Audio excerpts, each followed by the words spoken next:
지난 주일에 저희가 다윗이 헤브론에서 7년 6개월 동안 유다 지파의 왕으로 세움받았던 그 사건을 기억했습니다. 7년 6개월이 지난 이후에 다윗이 이스라엘 12지파를 전체 다 다스리는 왕으로 세움을 받은 그러한 기록이 지난 주 중에 저희가 함께 읽은 말씀 속에 나왔는데 굉장히 중요한 한 부분이 뭐냐면은 모든 이스라엘의 왕이 된 다윗이 헤브론에 머물지 않고 그가 예루살렘을 여부스 족속으로부터 빼앗고 예루살렘을 다윗의 성이라고 이렇게 일컫는 그런 성으로 삼았다고 하는 것입니다. 그 이후로 예루살렘은 이스라엘의 중심지가 되는 것 우리가 너무 잘 알고 있습니다. 그 이야기가 이제 5장에 등장하고 있는데 다윗은 예루살렘을 빼앗고 예루살렘을 다윗 왕정의 중심으로 삼았기 때문에 사람들이 이 예루살렘을 다윗의 성이다라고 이렇게 일컬었다는 말이 5장 7절에 나오는데요. 그곳에서 다윗은 아름다운 궁정을 지었습니다. 두람 왕 히람이라고 하는 사람이 다윗에게 아주 사랑을 베풀어서 당신에게 필요한 모든 것을 제공하겠습니다. 이렇게 이야기를 해서 레바논의 백향목, 그럼 아주 유명한 시달 이 나무인데 그 백향목을 가지고 히람이 보내준 목수들과 또 석수들과 함께 아름다운 궁전을 지었습니다. 다윗은 이런 새로 지은 궁전에 예루살렘이라고 하는 도성에 이제 거하게 되는데 이 상황에서 다윗이 하고자 하는 것은 아주 분명하게 그 이후에 나타나게 됩니다. 그건 뭐냐면 예루살렘 성이 다윗의 성으로 머무는 것을 원하지 않고요. 다윗은 예루살렘 성이 하나님의 성, 여호와의 성, 이스라엘 백성의 왕 중에 왕이 되시는 이 하나님께서 다스리는 그런 성이 되기를 정말 간절히 원했던 것 같습니다.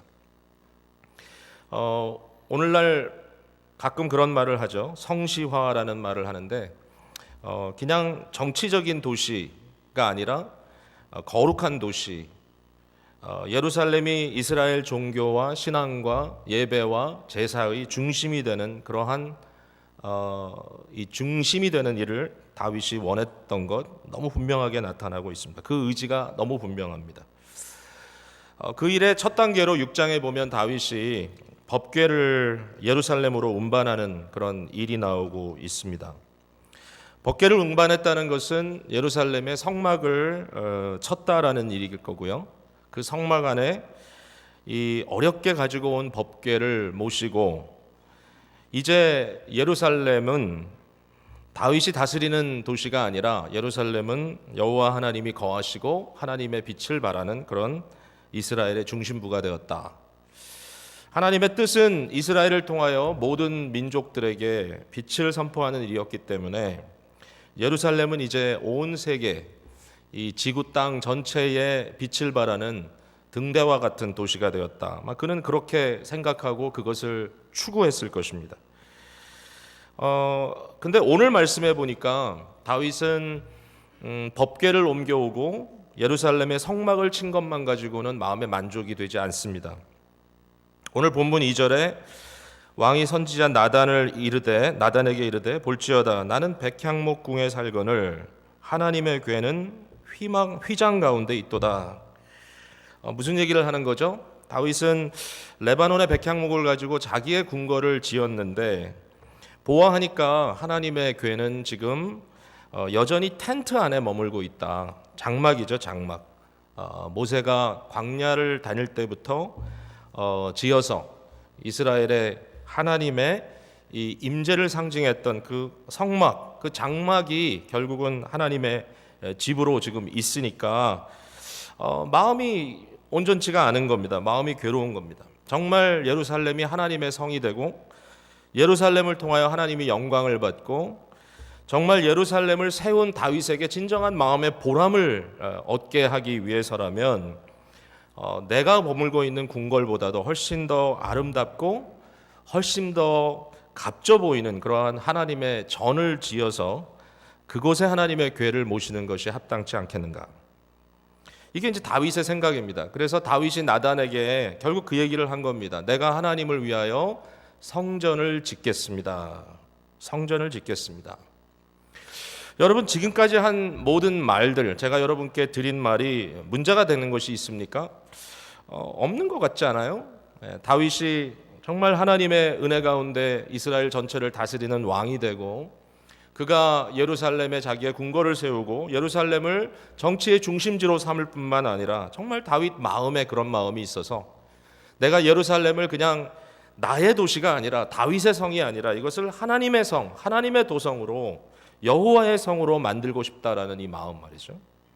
그곳에 법궤만 갖다 놓는 것이 아니라, 장막만을 치는 것이 아니라, 거기에 내가 살고 있는 궁궐보다 더 아름다운 성전을 멋있게 지어서 하나님께 바치고, 그 성전에 하나님의 궤가 거하시고 하나님의 영광이 임하는 것을 보고 싶다.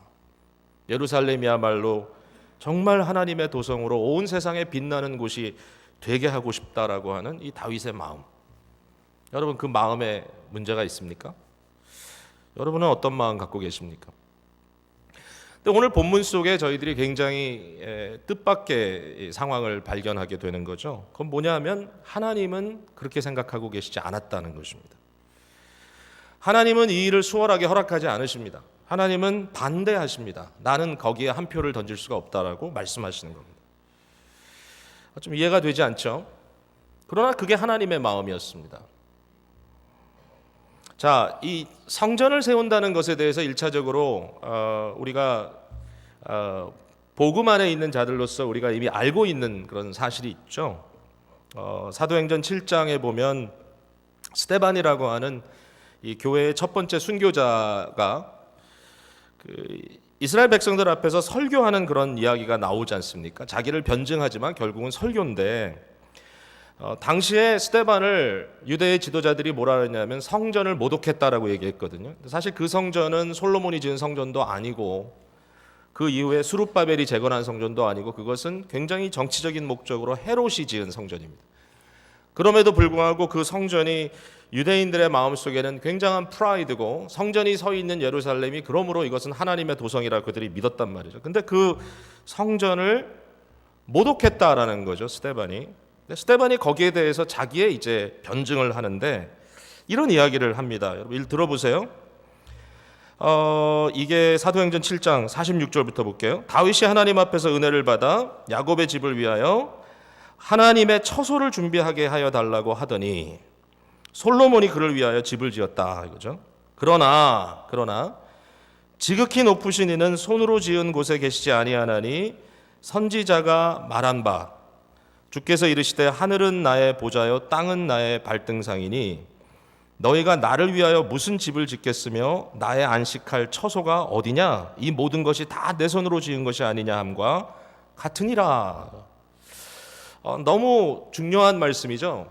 결국 예수 그리스도 안에서 복음의 빛을 비춘 우리들에게는 하나님이 어떤 마음을 갖고 계시는지 좀 더 확실하게 아는 거죠. 물론 이 말씀은 이미 선지자를 통해서 말씀하신 거지만 유대인들이 망각하고 있었던 사실이죠. 하나님이 어떻게 집안에 계시겠는가? 이 온 우주가 하나님의 궁궐이고 하늘이 하나님의 보좌고 땅이 하나님의 발등상인데 어디 무슨 집을 지어서 하나님 거기 머물게 하게 하겠다는 말이냐? 이런 이야기를 하는 거죠. 자, 이러한 각도에서도 우리가 지금 어떤 일이 벌어지고 있는지 대강 감이 옵니다. 하나님께서 말씀하지 않으십니까? 자, 다윗아, 과연 네가 나를 위하여 내가 살 집을 건축하겠느냐? 내가 이스라엘 자손을 애굽에서 인도하여 내던 날부터 오늘까지 내가 어느 집에 거했느냐? 나는 장막과 성막 안에 다녔다. 백성들과 함께 움직이고 백성들을 이끌고, 하나님은 불기둥과 구름기둥으로 백성들을 앞서가는 하나님이셨지 백성들의 손에 의하여 지음 받은 어떤 집 안에 머무는 그런 하나님이 절대로 아니셨다라는 거 아닙니까? 자, 오늘 본문 속에서 우리가 첫 번째로 발견할 수 있는 하나님에 대한 중요한 사실, 이것은 이미 다 아는 겁니다만 다시 한번 확인한다면 심지어는 다윗에게 하신 말씀이죠. 하나님은 사람의 손으로 도움 받으시는 분이 아니다라는 것입니다. 다윗은 하나님 앞에 좀 미안한 마음으로 자기 왕궁보다도 못한 곳에 하나님의 법궤가 모셔 있다는 것이 좀 안타까웠는지 모르지만, 그러므로 다윗 스스로 내 손으로 하나님께 성전을 지어 바치겠다라고 하는 그러한 마음을 가졌는지 모르겠지만 하나님은 거절하셨다는 겁니다. 나는 너의 손으로 받들음을 받지 않겠다. 그렇게 받지 않겠다. 자, 이 일이요, 하나님의 마음이 어디 있는지 좀 보여주는 것으로 계속해서 지금 이렇게 등장을 하는데, 지난주에 여러분이 말씀을 읽으면서 마음에 좀 갈등이 오지 않던가요? 우선은 법궤를 옮기는 그 과정에서도 사고가 터지지 않습니까? 6장에 나와 있는 얘기죠. 여러분 법궤에 대한 그 흐름을 조금 아시죠? 역사를. 사울 왕 이전에 엘리 제사장 시대에 엘리 제사장이 죽는 바로 그 전쟁이죠. 그 전쟁 소식을 듣고 엘리야가 죽잖아요. 근데 그때 법궤가 전쟁터에 나갔다가 블레셋 사람들에게 빼앗기지 않습니까? 이 빼앗긴 법궤를 블레셋 사람들이 어떻게 관리를 해야 될지 모릅니다. 여러분, 참 하나님은 사람에게 보호를 받을 필요가 전혀 없으신 분이에요. 이 법궤가 하나님의 임재를 상징하는 것이었다면 블레셋 사람들이 법궤를 인하여 굉장한 재앙을 지금 경험하게 되는 거죠. 결국은 그 사람들이 법궤를 다시 이스라엘로 보내야 된다라는 데 합의를 하게 되고, 그때 그들이 생각한 방법이 뭐냐면 새로 지은 수레를 만들어서, 새로 지은, 한 번도 아무것도 싫지 않은 새로운 수레를 만들어서 그 앞에다가 암소 한 마리가 그 수레를 끌게 하고 그 수레 위에다가 법궤를 올려놓고 베세메스로 가게 하자 이겁니다. 여러분 너무 잘 아는 사건이죠. 그때 어떤 일이 벌어졌죠? 그 암소가 베세메스를 향하여 좌로나 우로나 치우치지 아니하고 그대로 그 수레를 끌고 갔다는 것이죠. 뒤에서 어린 송아지들이 음매음매하고 울지만 이 암소는 아주 자연적인 그러한 정에 끌려서 그들을 뒤돌아보지 아니하고 그냥 좌로 우로 치우치지 아니하고 갔다. 이것을 블레셋 사람들이 보고 과연 하나님의 법궤구나, 그렇게 이제 생각했던 거죠. 그때 그 법궤가 베세메스로 갔는데 그곳에서 이스라엘 백성들도 이걸 어떻게 관리할지를 모릅니다. 뭐 리더십이 붕괴된 상태니까요.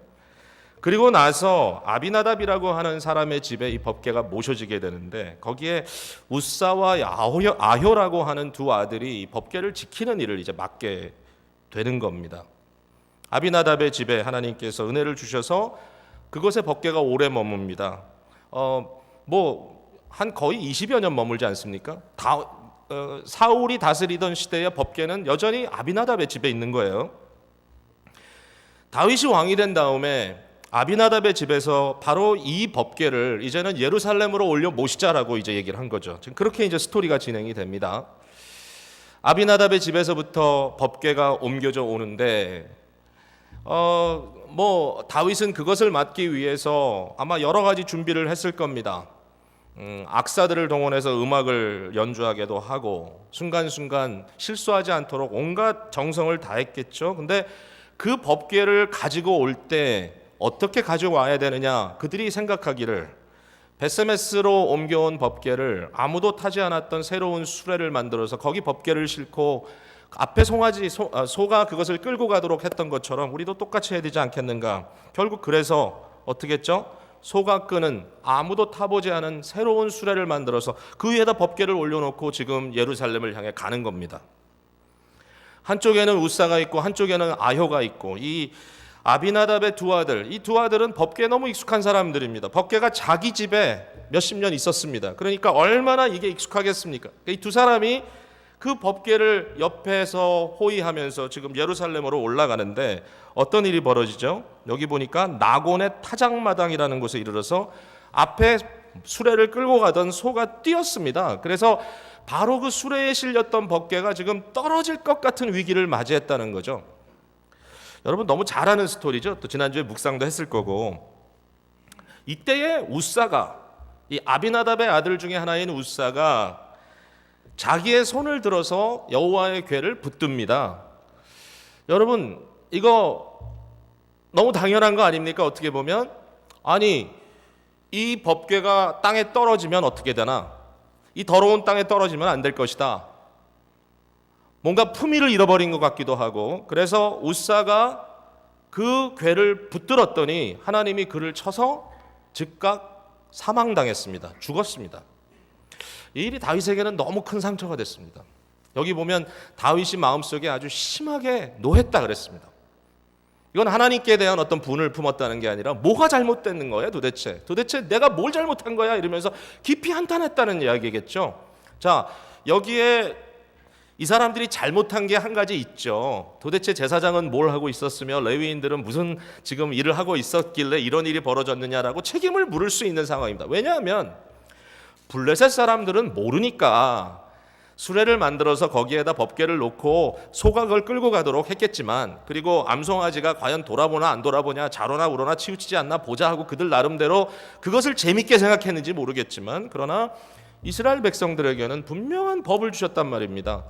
너희가 법궤를 옮길 때는 레위인들이 내 구석에서 거기 장대가 있으니까 그걸 어깨다 메고 옮겨라, 분명히 말씀했으니까 제사장이 그것을 알았을 것이고 레위인들이 그걸 알았다면 그렇게 하는 것이 옳을 텐데 그렇게 안 했다는 거죠. 그 자체도 당연히 우리가 문제 삼을 수가 있습니다. 그런데 우사를 치신 사건은 저는 그것과 함께 또 하나의 깊은 의미가 있다는 생각을 하게 돼요. 우사는 누굽니까? 하나님의 법궤를 지킨 사람 아닙니까? 하나님의 법궤는 내가 지킨다. 하나님의 법궤는 내 손으로 지켜내겠다라고 하는 것이 우사의 마음입니다. 여러분, 그 마음 어떻습니까? 땅에 떨어지면 더러워진다라는 거죠. 내가 이걸 지켜야 된다. 근데 여러분, 하나님은 우사의 그 손을 깨끗이 보시지 않았다는 겁니다. 우사는 착각한 겁니다. 내 손이 땅보다 더 깨끗할 것이다. 나라면 이 법궤를 지켜낼 수 있을 것이다. 내가 그동안에도 법궤를 오랫동안 보고 우리 집에서 있는 걸 내가 지켜봤으니까 내가 할 수 있을 것이다 라고 생각했던 것이 얼마나 심각한 문제였는가. 하나님은 우사의 손을 통해서 보호받고 싶지 않으셨던 것입니다. 우사가 하나님을 지켜드릴 수 있다라고 하는 생각 자체를 하나님은 받아들이지 않으셨던 것입니다.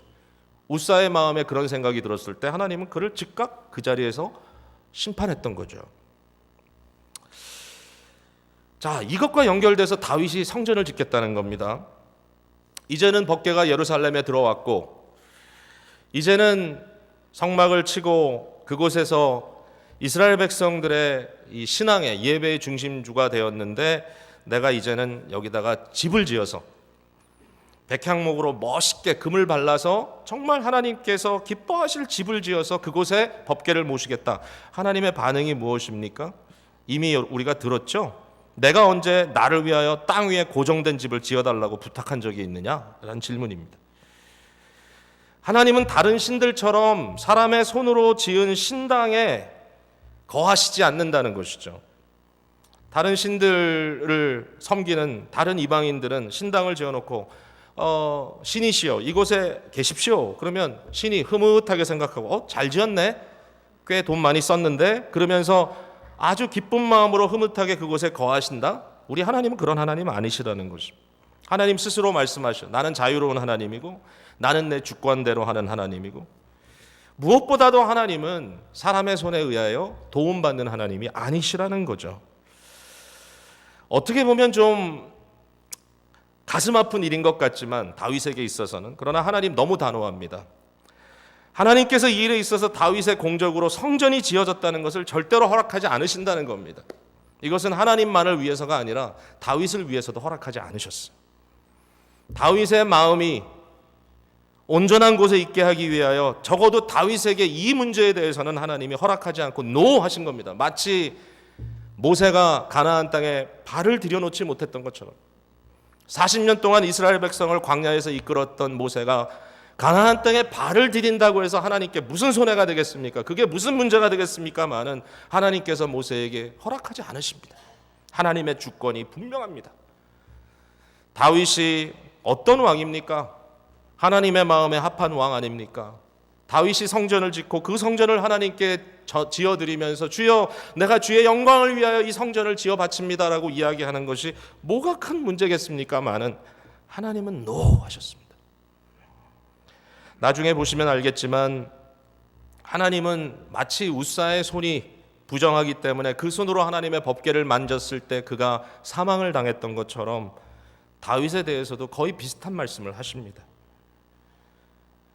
다윗이 솔로몬에게 성전을 지으라고 명령하는 그 내용 중에 역대상 28장에 보면 이런 말이 나와요. 다윗이 이런 얘기를 했어요. 하나님이 내게 이르시되 너는 전쟁을 많이 한 사람이라 피를 많이 흘렸으니 내 이름을 위하여 성전을 건축하지 못하리라.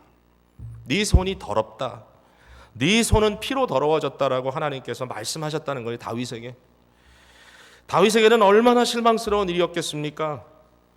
너무 서운했을 거예요. 하나님, 내가 누구의 싸움을 싸웠습니까? 하나님께서 하라는 전쟁을 싸운 게 아닙니까? 다윗은 너무 섭섭했을 거예요. 그러나 하나님께서 너의 손으로 나의 성전을 지어서는 안 된다고 이야기했을 때 다윗은 그것을 인정하고 결국은 솔로몬에게 그 일을 부탁하죠. 다윗은 능력 있는 왕이었습니다. 그래서 우리가 역대상을 보면 알겠지만 다윗은 성전을 짓기 위한 모든 걸 다 준비했습니다. 솔로몬이 정말 돈을 더 모을 필요도 없을 만큼 다윗은 다 준비해놓고 솔로몬에게 집만 지어라. 내가 다 준비해놨다. 그게 다윗의 마음입니다. 내가 너무 하고 싶다. 그러나 하나님께서는 그걸 허락하지 않으셨다는 것입니다. 도리어 하나님께서는 오늘 본문에 보면 다윗에게 네가 나를 위해 집을 지어주는 것이 아니라 내가 너를 위하여 집을 지어주겠다 이렇게 말씀하시는 거죠. 하나님께서 다윗을 위하여 집을 짓겠다는 말씀은 하우스의 집이 아니죠. 하우스가 아니고 다이내스티, 즉 왕조를 세워주겠다라고 말씀하신 것입니다. 하나님은 그런 하나님이다. 말씀을 보면서 우리는 끊임없이 고민해야 됩니다. 우리 하나님이 어떤 하나님인가? 우린 과연 하나님을 알고 있는가? 여러분, 무엇을 의미합니까? 하나님은 어떤 하나님입니까? 하나님은 인간의 도움을 통하여 세워지는 하나님이 아니시다라는 말씀. 사람은요, 우리의 타락한 근성 자체가 끊임없이 우리의 영광을 구하게 하고 우리의 업적을 드러내려고 하는 그런 존재가 됐다라는 것입니다. 그걸 인정할 수밖에 없어요. 이것이 타락한 인간의 잘못된 욕망이에요. 심지어는 다윗이라 할지라도 타락의 근성에서 온전히 벗어날 수 없는 존재이기 때문에 결국은 내가 주의 일을 한다, 주님을 위하여 한다, 너무 쉽게 이야기하지만 그러나 그 안에 은근슬쩍 자기의 업적이 드러나게 되는 것을 인조해야 할 수밖에 없는 존재들이라는 것입니다. 저와 여러분도 마찬가지입니다. 이것은 저에 대한 고민입니다. 우리 모두에 대한 고민입니다. 하나님은 우리의 손에 도움을 받고 하나님 스스로 하실 수 없는 일을 우리가 해드렸다고 말하도록 두시지 않는다. 왜냐하면 우리는 언제든지 자그마한 일 하나라도 주를 위해 했다고 자랑하기를 좋아하는 존재들이기 때문에 마치 다윗이나 솔로몬이 된 것처럼 오늘도 교회들은 성전 건축 프로젝트 이렇게 이름을 짓고 건물을 집니다. 우리도 그렇게 했죠. 많은 사람들을 불러 모아서 우리가 주의 영광을 위하여 이 건물을 주님께 바칩니다 라고 말합니다. 참 아름답게 잘 지었다. 수고 많이 하셨네요. 서로 격려합니다. 가끔 우리가 참 신앙의 부모님들에 대한 이야기를 할 때 아무개는 교회를 여러 개 세웠다든지 성전을 여러 개 지어 바쳤다든지 하는 말을 할 때가 있어요. 이것이 정말 하나님의 복음의 역사를 위하여 교회가 세워져야 할 곳에 자기의 물질을 들여서 정말 헌신하는 마음으로 했다라고 하는 것 참 귀한 일이지만 그러나 혹시라도 다른 종교들이 종교심을 표시하듯이 탑을 쌓고 신당을 짓고 거기에다가 귀신을 모시듯이 모시는 그러한 생각이 조금이라도 우리에게 있다면 그것은 하나님께서 기뻐하는 일이 아닐 수도 있다라는 고민을 해보는 것입니다. 하나님께서 우리에게 주시는 것은 은혜입니다. 은혜. 100% 은혜입니다. 하나님이 우리에게 은혜를 베풀어 주시고 우리가 살 수 있도록 하시는 것입니다. 하나님은 어떤 분입니까? 하나님이 없다면 우리는 한순간도 살아있을 수 있는 존재가 아닙니다. 주 안에서 숨쉬고 주 안에서 움직이고 주 안에서 계획하고 주 안에서 이루어드리고 우리가 하나님이 없다면 아무것도 할 수 있는 것이 없는 거죠. 여러분, 헌신해서 주의 일을 했다라고 생각했던 자부심을 가졌던 적들이 있지 않습니까? 예배당을 짓고 애써서 갈고 닦습니다. 주위의 어떤 교회들을 보니까 정말 땅이 몇 에이커가 아니라 몇십 에이커까지 되는데도 사람 쓰지 않고 성도님들이 직접 나와서 잔디를 계속 깎기도 하고 하루가 멀다 하고 교인들이 와서 교회 건물을 열심히 청소하고 갈고 닦고 이것이 우리가 하나님께 드린 아름다운 예배당이요 주께 드린 성전이라고 그런 마음을 갖고 하고 있습니다. 틀렸습니까? 아니요, 귀한 마음이죠. 나쁘지 않습니다. 그런데 하나님께서는 가끔 우리를 놀래키는 일을 하실 때가 적지 않아요.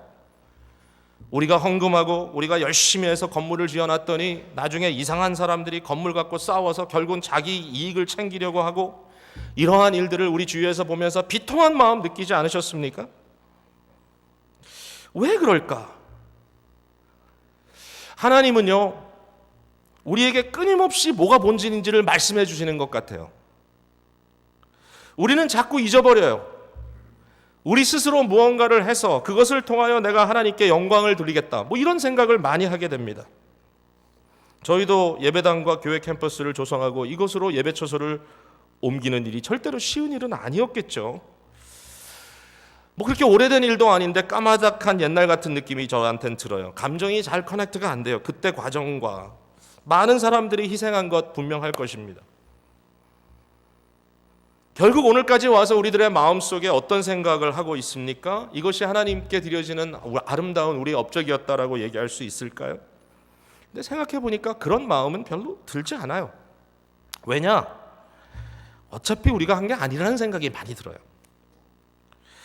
처음부터 일이 계획대로 되지 않았어요. 여러분 아시지만, 뭐 다 아시진 모르시겠지만 아시는 분들이 많을 거예요. 우리가 폴트 워싱턴에 캠프힐에다가 예배당을 짓고 거기에 정말 두란노 서원 같은 사방으로 복음이 전파되는 어떤 그런 센터를 짓겠다라고 그렇게 큰 소리를 치고 처음에 런칭을 했습니다.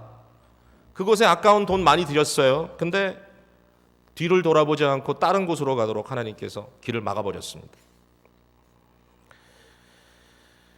이곳에 마음을 두고 이 자리에 예배당을 우리가 세우겠다라고 생각을 하고 정말 폐허같이 되었던 이곳에다가 저희가 일을 시작하려고 하는데, 우리 교회는 뭐 집 하나 우리 이름으로 된 게 없었어요.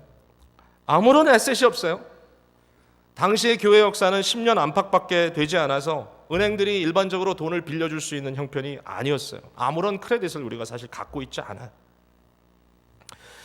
뭐 감사하게도 아주 타임리하게 나타난 어느 우리 교민 은행이 있어서 우리 교회와 연결되는 교인이라서 정말 좀 어려운 상황이었지만 로원 커밋멘트를 받았습니다. 자, 우리가 만약에 이렇게 다운페이를 할 수 있게 된다면 이 건물을 우리가 살 때에 우리가 거기에 로원을 해주겠다라고 하는 그러한 약속을 해줬던 거죠.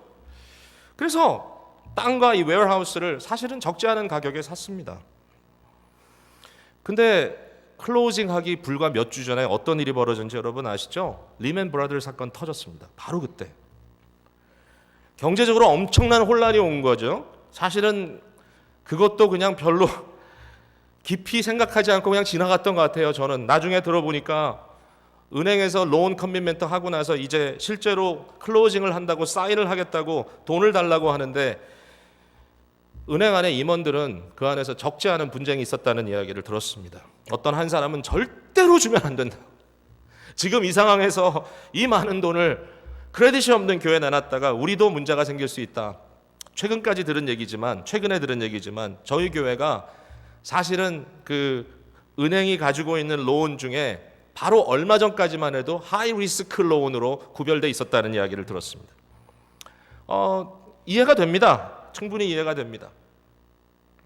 어쨌든 우리가 그렇게 해서 정말 어떻게 해서 여기까지 왔죠. 돌이켜보면 상상을 할 수가 없어요.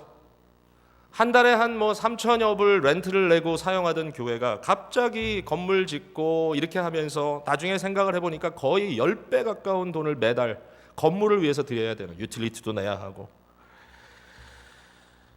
마음에 어떤 생각을 하고 있었는가 제가.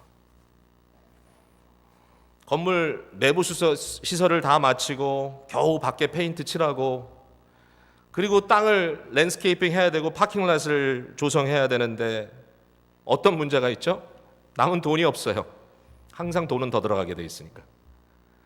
그래가지고 우리 당회원들 저와 몇몇 장로님들과 그 다음에 집사님 발런티어 해가지고 발룬티어인지 아니면 뭔지 모르겠지만 어쨌든 상황이 그러니까 라인 오브 크레딧으로 돈을 빌려가지고 개인 명의로 공사를 마쳤습니다. 여러분 어떤 시기였습니까? 지속적으로 교우들의 사업처는 불경기로 위축되고 아직까지도 회복되지 않은 분들이 많잖아요. 교회적으로 우리가 그리 안정감이 있었는가? 지금 생각해 보면 모든 것이 그렇게 언더 컨트롤 되지 않은 상황이었다는 생각도 해봐요. 개인적으로 집들은 막 폴클로저 되고 집들 잃어버리고 날아가는 처지인데 교회는 와중에 건축을 하고 우리는 많은 재정적인 커미트먼트를 하고 이곳까지 와 있고, 정말 그때 우리에게 탄탄한 공동체 의식이 있었는가? 우리 다 하나 되었다, 함께 간다, 그런 마음을 정말 우리가 깊이 느끼고 있었는지라는 질문도 가끔 들어요. 여러분, 이러한 상황 속에서 우리가 과연 이 순간에 제가 솔직하게 하나님을 향하여 하나님 주의 영광을 위해서 일을 했습니다, 우리의 헌신을 받아주십시오라고 얘기할 수 있겠는가? 하나님의 열심으로 하나님의 이적으로 기적으로 여기까지 왔다라고 이야기할 수는 있겠어요. 그러나 우리 업적입니다라고 이야기할 수는 정말 없을 것 같아요. 만약에 그랬다면 하나님께서 허락 안 하셨을 거란 생각이 들어요. 어떤 분이 저희가 이 예배당을 이쪽으로 옮긴 이후에 저희 교회에 찾아오셨어요. 나중에 그분을 통해서 들은 얘기지만 그분이 이런 얘기를 해요. 이 교회에 와서 보니까 참 교회가 가난한 교회라는 생각이 들었다. 저는 좀 기분 나쁘더라고요. 도대체 어떻게 하나야 가난하지 않은 건가 생각이 들긴 하네. 근데 지금 생각하면 그 말이 참 옳았다는 생각이 들어요. 뭘 봤는지는 모르겠지만 정말 우린 가난합니다. 이 말을 저는 기쁘게 말씀드립니다. 아직 빚입니다, 다.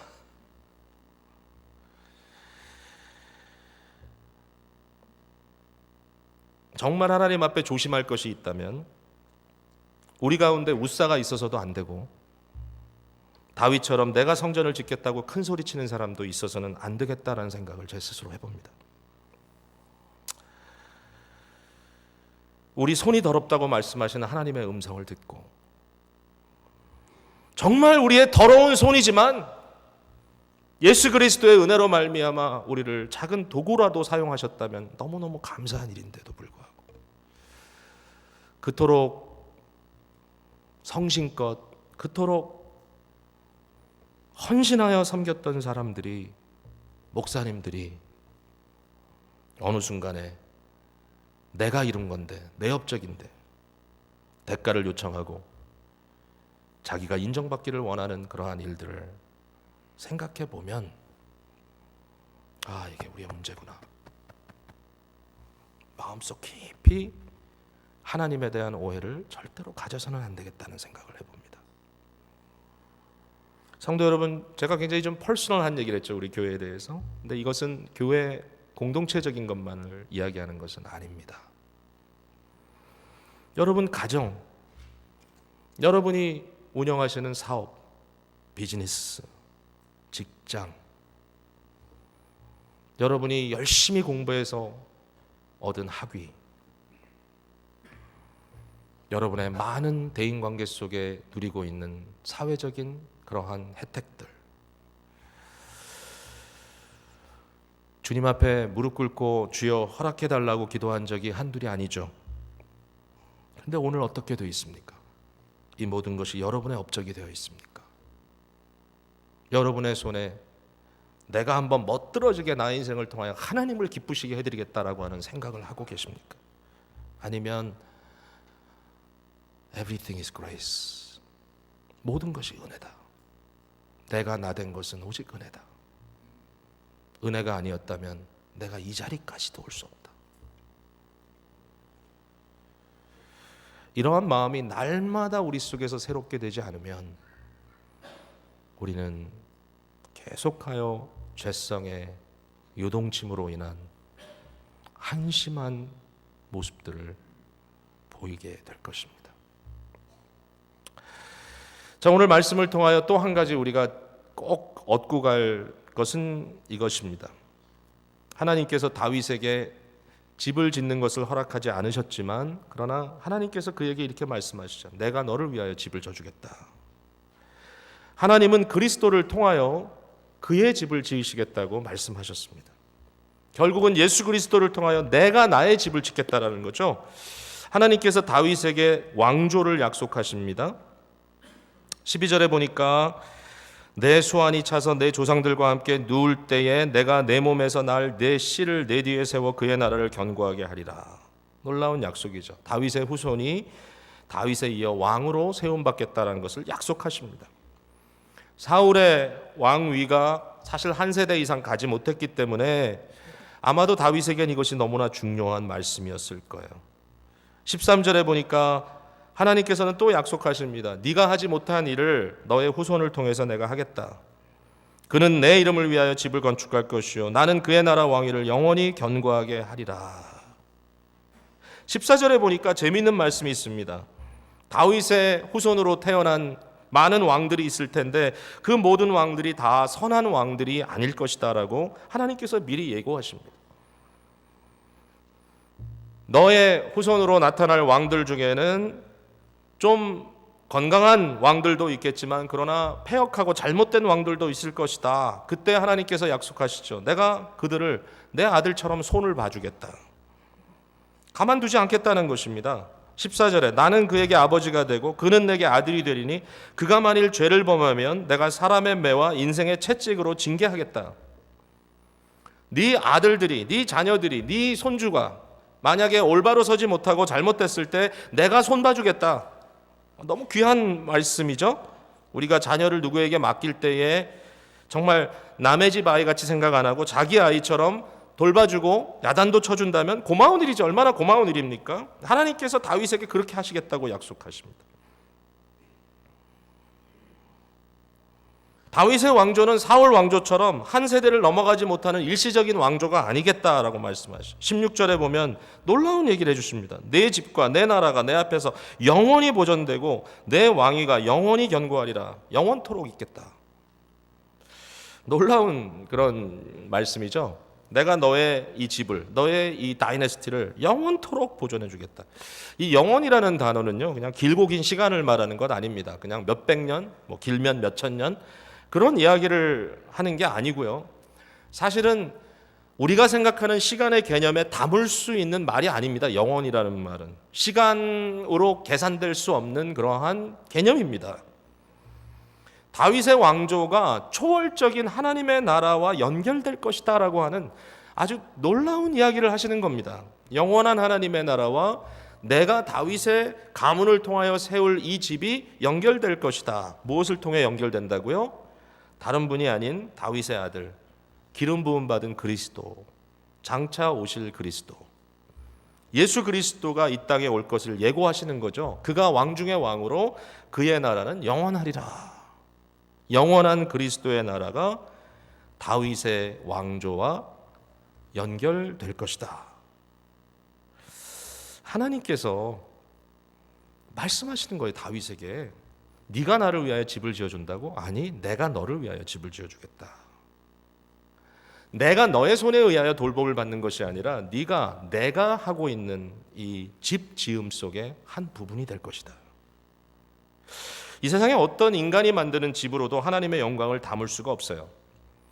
그러나 하나님의 영광을 담을 수 있는 그 사건이 벌어졌죠. 바로 예수 그리스도께서 이 땅에 오신 사건이고, 예수 그리스도는 성령을 한량없이 부음받으신 분이시고 예수 그리스도는 은혜와 진리가 충만하다라고 말씀하고 계십니다. 예수 그리스도, 진정한 하나님의 영광, 하나님의 영광이 세상에 드러난 바로 그분, 진정한 성전. 하나님은 그 생각을 하고 계셨고 예수 그리스도에 속한 모든 사람들을 하나님의 집으로 지어가려고 생각하고 계셨기 때문에 결국 그 말씀을 오늘 본문 안에서 하나님은 미리 예고해 주시는 것입니다. 마지막 한 구절을 여러분과 함께 읽고 말씀을 맺으려고 합니다. 신약성경 에베소서로 한번 가보시면요. 에베소서 2장. 에베소서 2장 신약성경 312면 다 찾으시면 좋겠네요. 20절부터 함께 보시면 좋겠습니다. 에베소서 2장 20절부터 22절 말씀 312페이지 다 찾으셨죠? 같이 읽겠습니다. 20절부터 시작. 너희는 사도들과 선지자들의 터 위에 세우심을 입은 자라. 그리스도 예수께서 친히 모퉁이 돌이 되셨느니라. 그의 안에서 건물마다 서로 연결하여 주 안에서 성전이 되어가고 너희도 성령 안에서 하나님이 거하실 처소가 되기 위하여 그리스도 예수 안에서 함께 지어져 가느니라. 여러분, 이게 하나님의 생각입니다. 예수 그리스도라고 하는 진정한 성전을 이 세상에 세우시고 예수 그리스도를 머리로 하는 교회가 그리스도의 몸으로 그리스도에게 연결되어 아름다운 하나님의 집으로 지어져 가는 것입니다. 이것은 건물에 대한 이야기가 아니죠. 이것은 하나님의 나라, 하나님의 공동체가 어떻게 지어져 가느냐 하는 것을 우리에게 보여주시는 것입니다. 교회입니다. 저와 여러분은 다윗의 은혜를 거꾸로 역사의 다른 방향에서부터 받고 있습니다. 다윗이 예수 그리스도라는 고리를 통하여 그의 왕위가, 그의 왕조가 하나님의 영원한 나라와 연결되어 있듯이 우리는 예수 그리스도를 통하여 역시 영원한 하나님의 나라에 들어가게 된 자들입니다. 여러분, 우리는 하나님께서 지어가시는 이 하나님의 거룩한 성전, 하나님의 거룩한 역사에 초청받은 사람들이죠. 여러분, 절대로 우리는 하나님을 위하여 우리가 집을 지어 드릴 수 없습니다. 하나님이 집을 지으십니다. 근데 그 하나님께서 우리를 모퉁이의 작은 한 돌멩이로 한쪽 벽에 끼워 넣는 한 벽돌로 삼으신다는 얘기죠. 이게 은혜입니다. 우리가 하는 것은 우리의 손으로 하나님의 영광을 위하여 우리가 무엇을 해드리고 그 업적 속에 우리가 기뻐하고 우리 스스로를 셀레브레이트 하는 것이 아니라 우리는 오직 하나님께서 그리스도를 통하여 이루시는 그 현실 속에 그리스도의 영광을 위하여 그리스도와 함께 그리스도와 교제하며 그리스도와 교통하며 그에게 연결된 자들로서 주여 감사합니다. 나를 하나님께서 지으시는 이 아름다운 성전에 돌멩이 하나로 삼으셨군요. 그러나 내가 거기에 연결되어 있다면 그것으로 만족합니다. 기뻐합니다. 찬양합니다. 여러분, 다윗이라고 하는 인물은 구약 성경에 참 빛나는 인물입니다. 얼마나 하나님께서 그를 기쁘시게 여겼냐면 그가 하나님 마음에 합한 자라고 하는 그러한 타이틀을 얻게 되었습니다. 구약 이스라엘의 역사 속에 가장 중요한 인물을 꼽으라면 어느 누구나 할 것 없이 다윗을 꼽고 다윗 이후에 나타난 모든 왕들은 다윗에게 비교되는 굉장히 불행을 얻게 되는 다윗은 참 위대한 왕입니다. 그러나 그 다윗에게도 하나님은 자신을 맡기지 않으셨습니다. 도리어 다윗을 초청하셨습니다.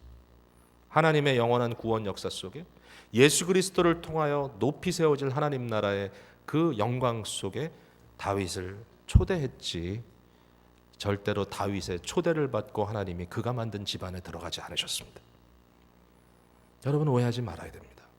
우리의 섬김과 우리의 충성과 우리의 봉사가 메리트가 있다면 그것은 예수 그리스도를 통하여 하나님께서 지으시는 집의 한 일부로 쓰임받을 수 있다는 그 기쁨입니다. 주께서 우리를 초청하셨습니다. 정말 하나님은 교만한 사람을 싫어하시는 것 같아요. 우리 스스로의 연약함과 우리 스스로의 어리석음을 하나님 앞에 그대로 고백하는 것이 절대로 흠이 아닙니다. 하나님 앞에 영웅이 되려고 하지 맙시다.